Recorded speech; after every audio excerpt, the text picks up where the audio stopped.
Alrighty. Hey, everyone. Thanks so much for joining us today.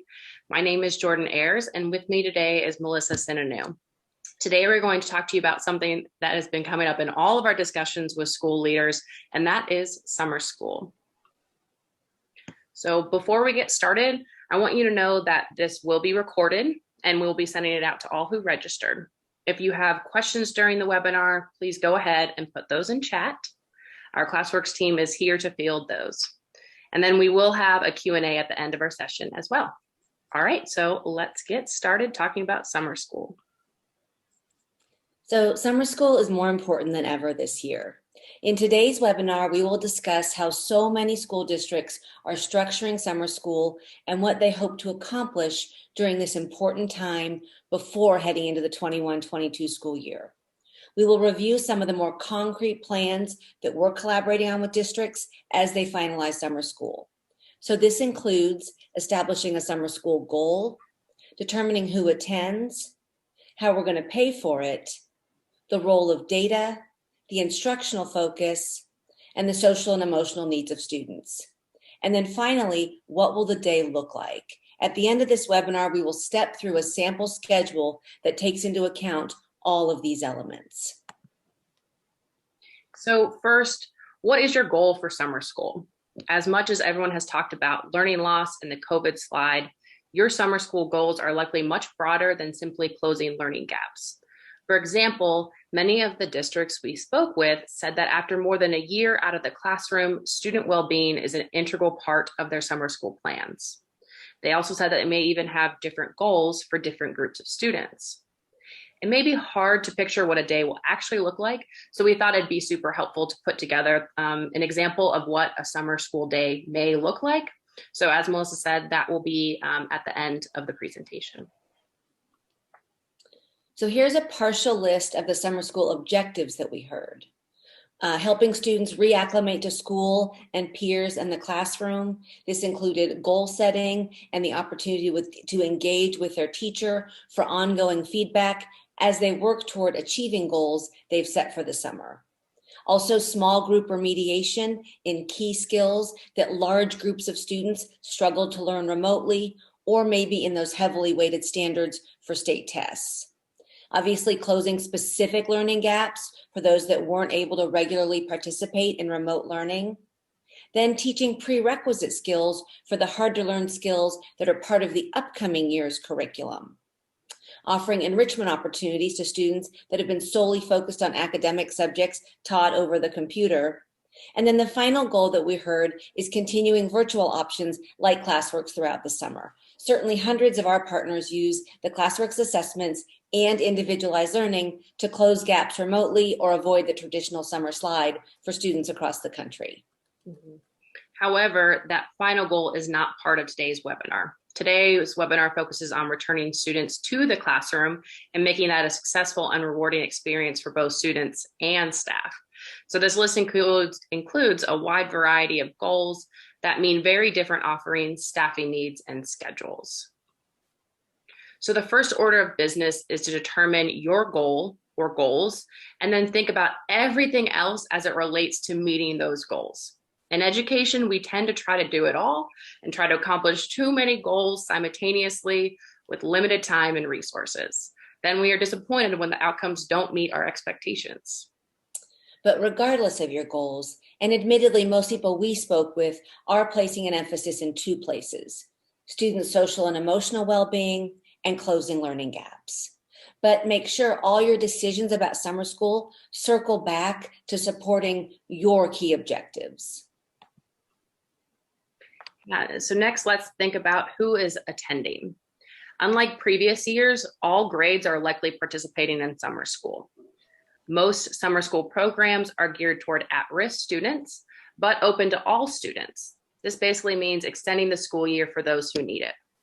Students with disabilities have been most adversely impacted by the pandemic and definitely need to be included. In some states, charter schools aren't required to set up a summer school program. Instead, you may see charter school students, private school students, and homeschool students requesting a spot in your program. Some students also have chronic absenteeism during the year and are another significant group to target for summer learning. If you have door-to-door community outreach for students slipping through the cracks, take time now to talk to families about summer school. If possible, try to discover the obstacles for attending summer school so money can be put towards finding a solution. For instance, this past year, Detroit put funds toward door-to-door IT assistant within their family and community support department. And some districts have been fortunate, right? They've been able to keep learning in person all year. So many of these districts are opting for a more traditional summer school, a half day focusing on closing gaps for about 3 weeks in grades 3, 5, and 8. And then preset assignments are available for all students remotely to prepare for the upcoming school year. Now, on the flip side, we also work with some larger systems that haven't been able to safely reopen. They have been remote this whole past year. So those summer school discussions are very different. These districts are expecting to really use this time to support the effective re-entry to a school building for their students. They are also putting significant efforts to helping almost all students close learning gaps and learn softer skills like perseverance and goal setting. The teachers in these districts are also very excited to know they'll be able to see their students in the classroom, evaluate their well-being, feel confident they're getting the meals that schools can offer, and so much more. So next, how do we pay for it? So Randy Weingarten, the president of the American Federation of Teachers, she has said districts should use federal stimulus money to make the summer a second semester. The focus should be on enrichment activities, she says, that help kids get their mojo back, and then include arts, music, and sports in addition to the core academics. And for the upcoming school year, 76% of district officials reported plans to use that second K-12 relief package to address learning recovery. And let's not forget, legislation just passed and was signed about a half hour ago, awarding K-12 another $125.8 billion. This amount dwarfs the combined March CARES Act and the December relief funds, and can be used to meet many of the same goals. So because summer school's focus is learning recovery, use your federal dollars. Use them to pay for everything. The guidelines are super broad about how you can use the CARES Act and December relief funds.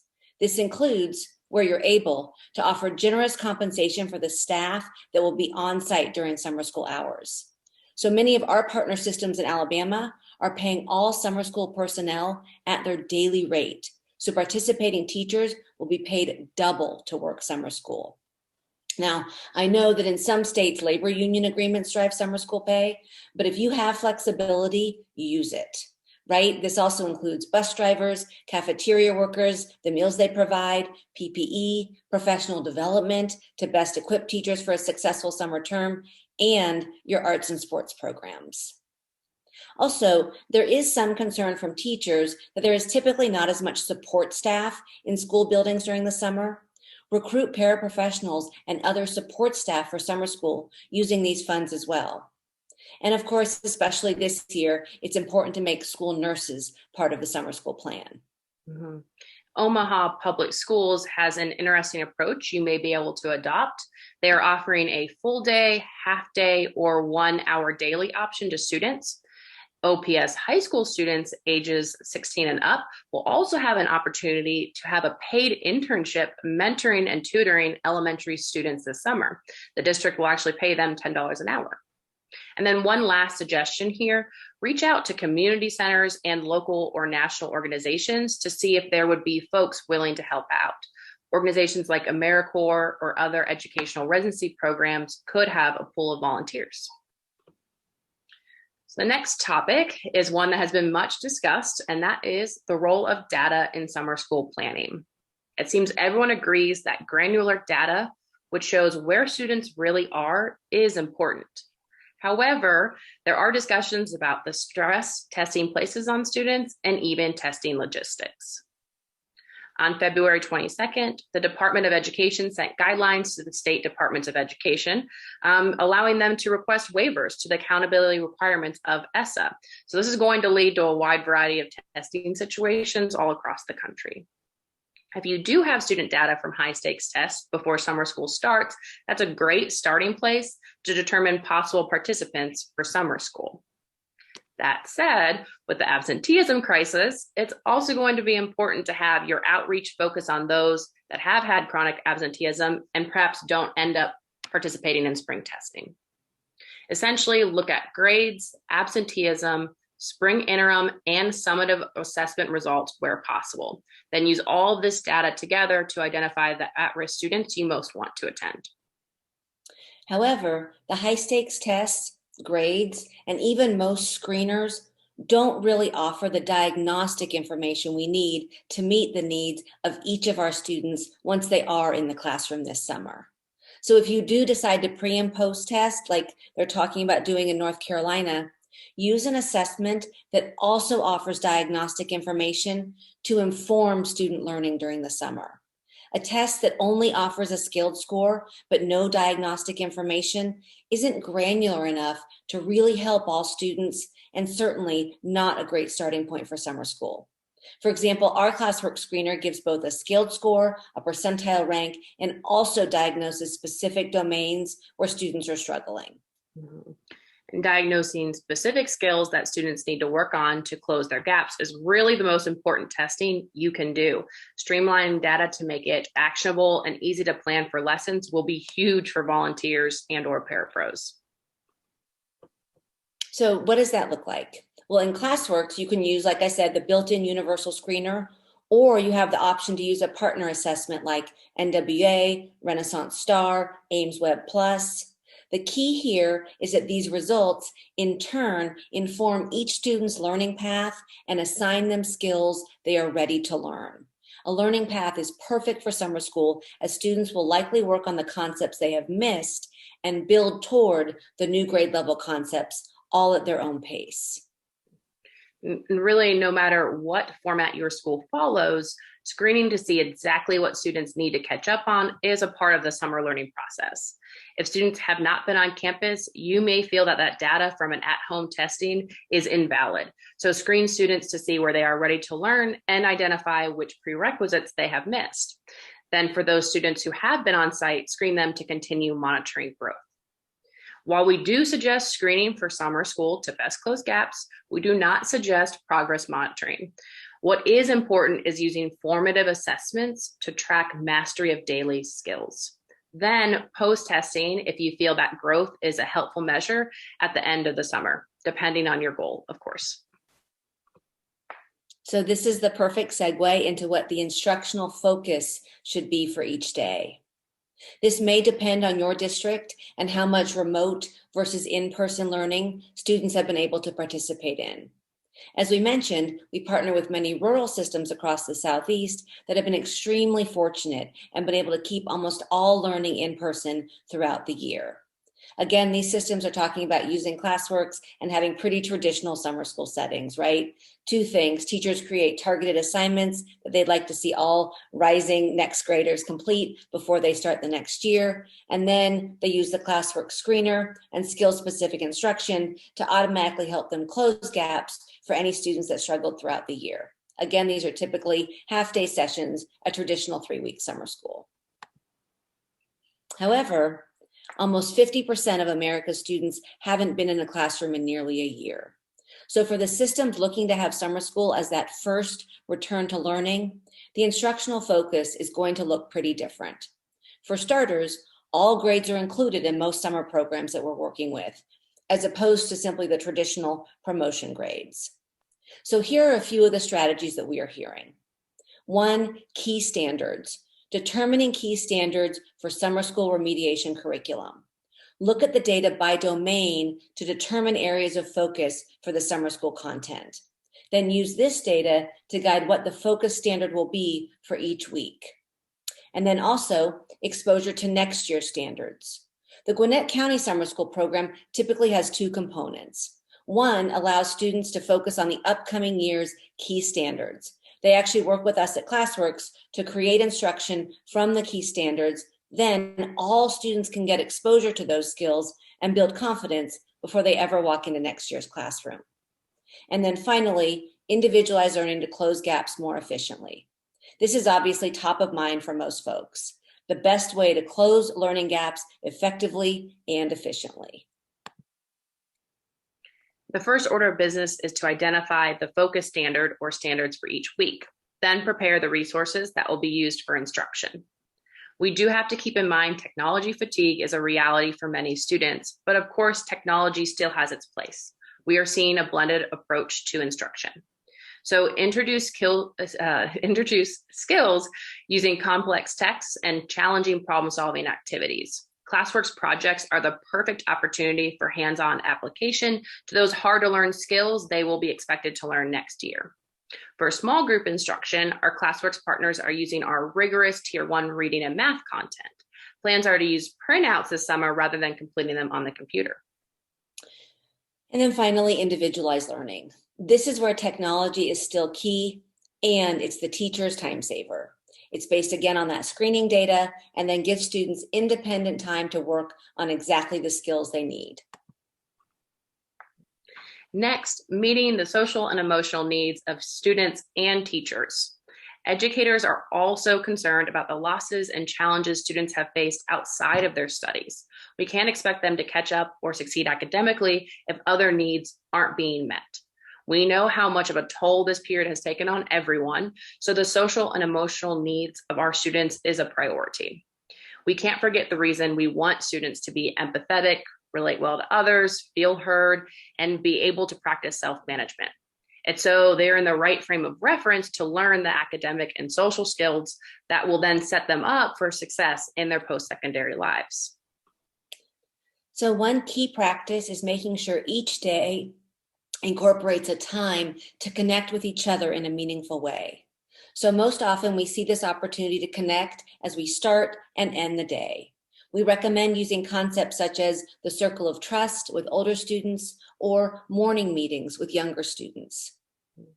And the circle of trust is most often used with older students to build relationships, share struggles and successes while creating a place to share vulnerabilities. While a seemingly simple process to implement, it has proven to be a very powerful vehicle of expression and support for teens who normally would not have such an opportunity. There is a moving example of this process in Oakland, California, and we will share that link to a short video about their success at a local high school in the follow-up. Yep, sharing a purpose for the day or week and discuss the schedule, right? Perhaps this includes opportunities for students to share with their peers and a teacher their goal for the week, perhaps a compliment for a peer and what they appreciate about each other.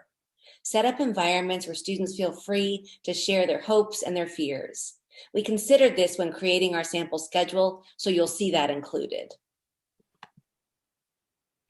We also are hearing about the importance of daily report cards that include positive interventions and supports, especially as students are getting adjusted to the classroom again. Classworks offers a digital observation tool for all teachers and students. This resource offers real-time feedback that is immediately accessible to student, parents, and other teachers. So this is a great way to encourage positive behavior as well as correct any bad habits before they become too ingrained. So, and another practice that we're hearing from many of our districts is setting goals for students each week of a planned summer school. There are two approaches that we are seeing.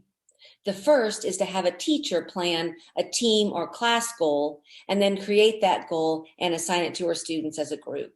The students then put their confidence level in achieving the goal and document the steps they take along the way to meet the team goal.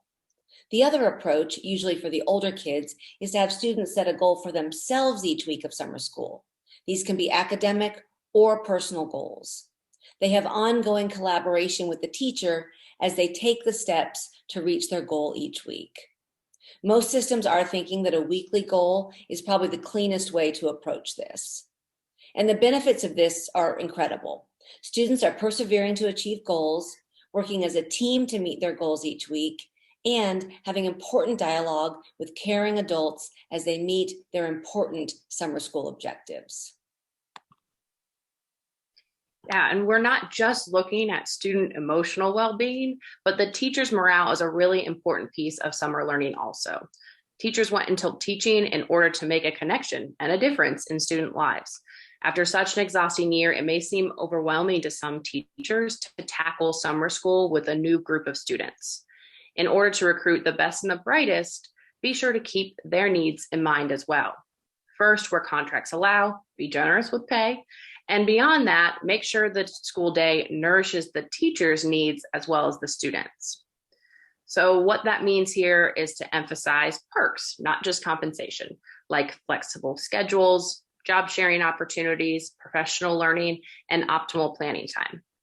And as we said earlier, have enough support staff on hand to ease the teacher's burden of taking on too much.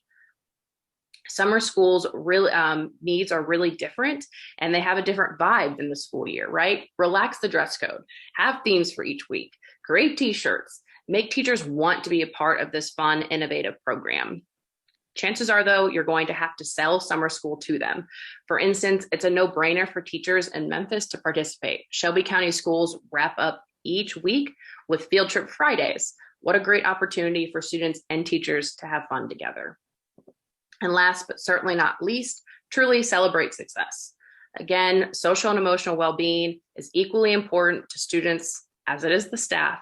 So ensuring that you focus on a couple of goals for summer school so they're achievable, and then celebrate each step towards those goals will be huge for everyone. And it will really set the stage for a positive attitude for the 2021-2022 school year. So really make this summer count.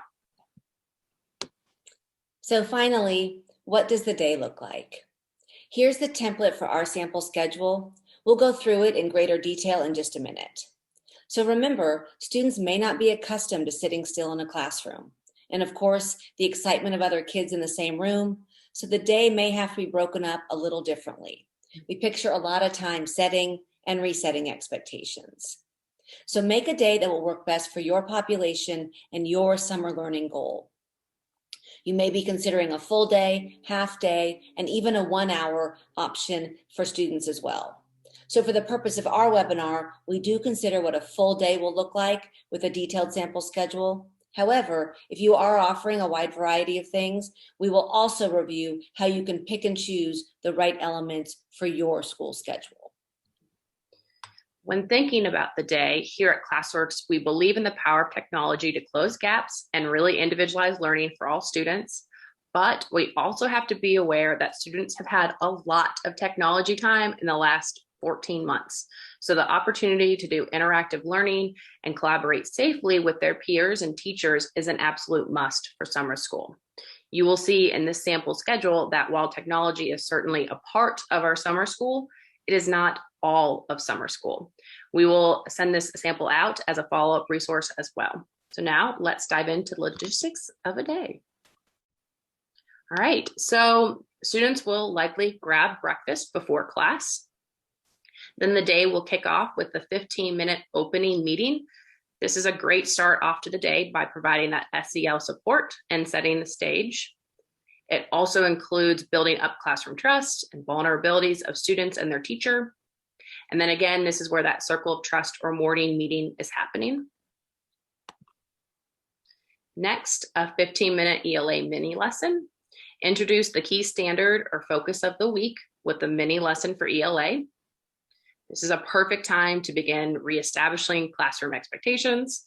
Also know that attention spans are probably shorter than usual right now, so keep this short and sweet. Now we move into a 60-minute ELA block with stations. So we can anticipate students being really excited to be back around their peers and friends. So no need to try to contain that excitement, embrace it. Get students up and moving with stations to teach those key standards.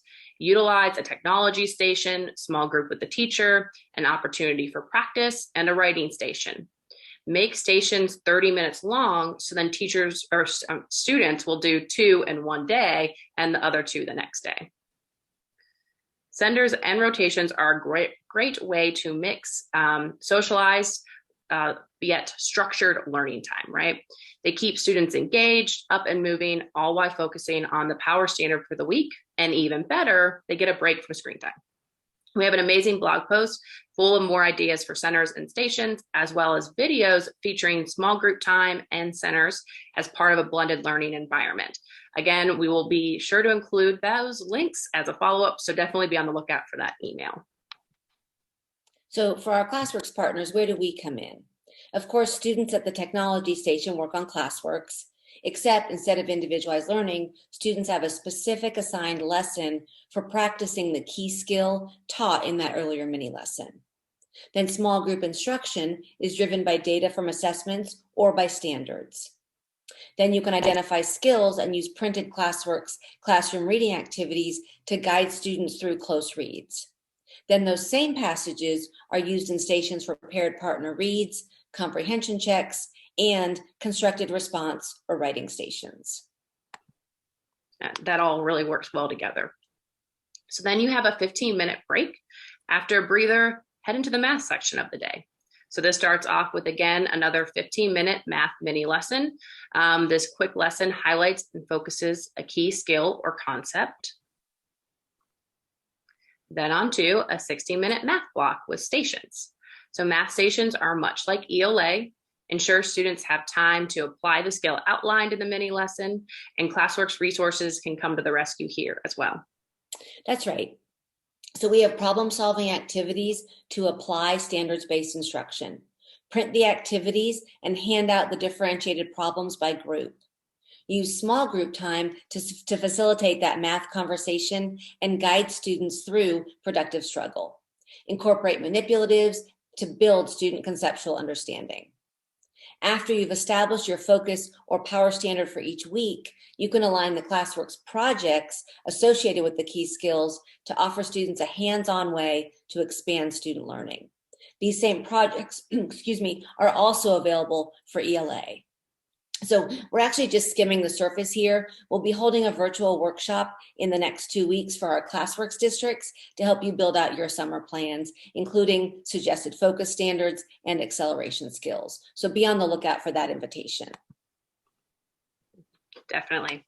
All right, so now we've reached the middle of the day, which includes a 60-minute lunch and teacher office hours. So lunch is a perfect time for social interaction for students, but in addition to lunch, this hour could incorporate things like chess and art club, or even kickball teams hosted by volunteers and or support staff. This time slot can also include teacher office hours. If students have questions about the day's lessons or just need a check-in, students can request time with their teacher. And then in the afternoon, we have 2 specific time blocks. We have extracurriculars and individualized learning time. So 45 minutes for extracurriculars. And we think this is a really important and exciting part of summer learning day. Students have been craving extracurriculars and team building opportunities. So art, PE, music, and recess will be really fun for all students. And then a 45-minute individualized learning time where students can really wind down, and this having a set time for independent work. And while students are using technology like Classworks to individualize independent instruction to meet students' needs and close instructional gaps. So this time also allows for one-on-one conferences for teachers and students to offer feedback and check-ins on their daily goals. And then wrap up the day with a 15-minute closing ceremony or wrap-up circle. So this time is for students to reflect on their day, their hopes, their fears, and their daily goals. This is a perfect way to cap off the day and start the next one with a fresh start. Regardless of the schedule, like class changes, it's important to find these reflection opportunities. All right, so there you have it, a day of summer school. It's also important to note that this is an ideal day. We know the first few days may be spent on really setting expectations and screening and embracing the back to school mentality, and that's totally okay. And then what if you only have a half day or 4 days a week? So consider splitting ELA and math so that, say, Tuesday and Thursday is ELA, while Monday and Wednesday is math. Concentrated time to address and apply skills obviously has a much greater impact on student learning than jumping from one concept to the next. So thank you so much for taking the time to participate in today's webinar. It's such a pleasure to partner with school districts across the country and then to be able to share their awesome ideas and plans for the summer. We're all just brainstorming together about how to best meet the needs of students across the country. So to recap, what we have been hearing are the most important areas in order to have a successful summer school and ultimately successful back to school 2021.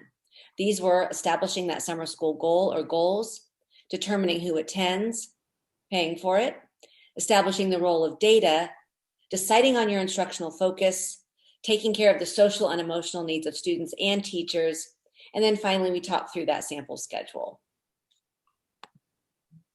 And of course, if you are in our Classworks family, we will be glad to help you in any way we can. As you plan, set up a time to meet with your curriculum and instruction specialist to decide on how Classworks will play a part in your summer school. Then think about what teachers need to know to put everything in place and schedule professional learning then to bring it all together. Additionally, there will be an opportunity for customers to take a deeper dive into how Classworks can support your summer learning. As Melissa said, be on the lookout for more information on that. And now, if you are new to Classworks and would like to learn more, feel free to message a team member in chat. And I hope you all had some good ideas from our summer learning planning today. And let us know what you decide. We know there are going to be a lot of great things happening. All right, so some time for Q&A here. All right, everybody, that was our presentation. We're going to open up the floor for some Q&A. I know we've had a couple of questions that have come through. So please don't be shy. If you guys have a question from today's presentation, throw it in chat and we'll get it answered. But we'll kick off the discussion today with one that came through. What specific local or national organizations do we suggest reaching out to? So Jordan had a couple of recommendations that she made last time, and I'm just going to try to remember them while she unmutes. AmeriCorps or local teacher residency programs, also local colleges and universities to recruit students in education, and then also volunteering websites like Volunteer Match that can find you school volunteers. That was great. Thank you, Melissa. Great question. So Gail has a really interesting question. So why do we not want progress monitoring over the summer?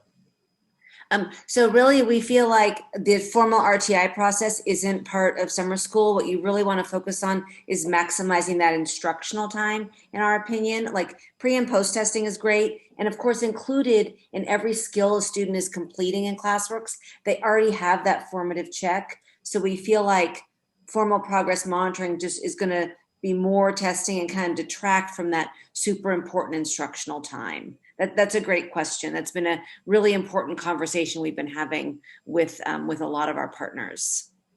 Thanks, Melissa. Yeah, super good question, Gail. I would actually encourage you, we've got a great new blog post on our website, updates.classworks.com. You can read a little bit more in depth behind why progress monitoring isn't really a focus area for summer school.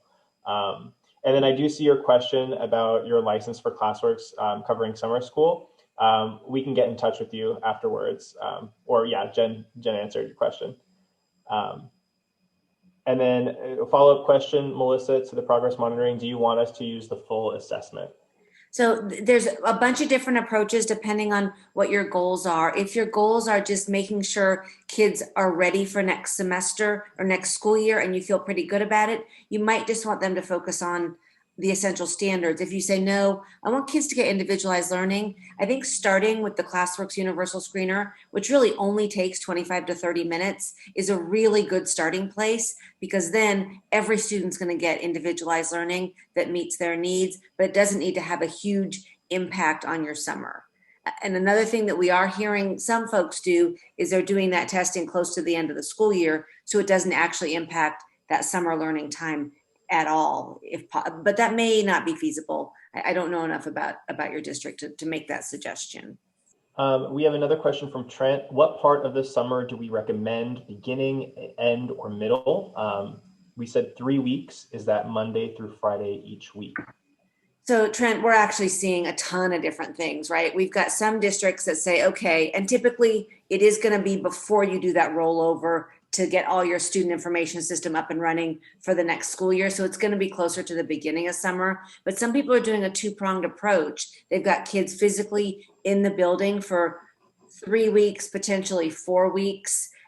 We have a lot here in the Southeast of 4-4-4, 4 hours a day, 4 days a week for 4 weeks. And they're doing that typically closer to the beginning of the summer, like our school year starts at the beginning of August, so they're doing that in June. But then simultaneously, they're making all of Classworks available virtually to all students in the district to use as they would like. But then in the building, they're doing this more focused approach, half individualized learning, half stations that don't utilize technology, but instead use our projects and our lesson plans based on those essential standards.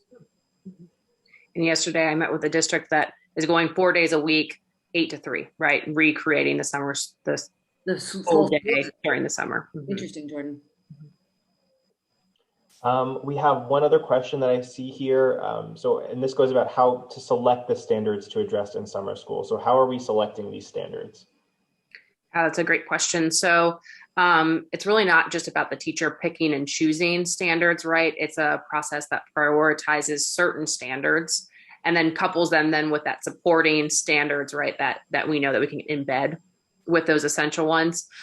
We've actually been doing a pretty big effort to create and identify essential standards K through 8. So we've done a lot of that heavy lifting, and that's going to be a part of our summer school bundle as well. But yeah, it's really, and how we did that process is we were looking at multiple states' roadmaps, looking really at the end of the year assessment and the weight of the standards, what's before, what does a grade need to know before, and then what's that grade that they need to know after. So really connecting those linking standards. That's a great question. And a great answer. Thanks, Jordan. So we'll give it just a few more seconds for any last minute questions to come in. But during that time, I do want to encourage you guys, if you guys are thinking about Classworks as a resource for summer school, or if you're a current customer using Classworks and you need help setting up for summer school, definitely reach out to us. Like Melissa and Jordan have both said, we're working with districts each and every day, building these summer school learning plans. So reach out to us. Hi guys, I was a little late getting in, and I was wondering, as far as I heard, you have some remote learning and in-person plans in there. I have some construction projects that are going on within the school, so I'm more focused on some remote learning, unfortunately. Maybe I needed to set up another time. Maybe I could rewatch this video again, but I just kind of wanted to go through and see, do you have your own certified staff that leads this, or is this a district-led kind of a program? This would be district-led. We'll provide you with the resources, but then it would be teacher-led, yes. Okay. And then you said, so it could be in-person and remote learning as well, right? That's right. And a combination of technology and non-technology components, both of which are provided by Classworks. Okay. All right. Thank you. Sure. All right. We'll give it just a few more seconds for any last minute questions, and then we'll call it. Alrighty, guys, thank you for joining us this afternoon. Just as a reminder, as a follow-up, everybody who registered for today's session will get a copy of the questions that were asked today and the recording. So just be on the lookout for that in your inbox. Thank you for joining us today, guys. Have a great weekend. Thank you. Bye. Thank you. Thank you. Well done. Thanks.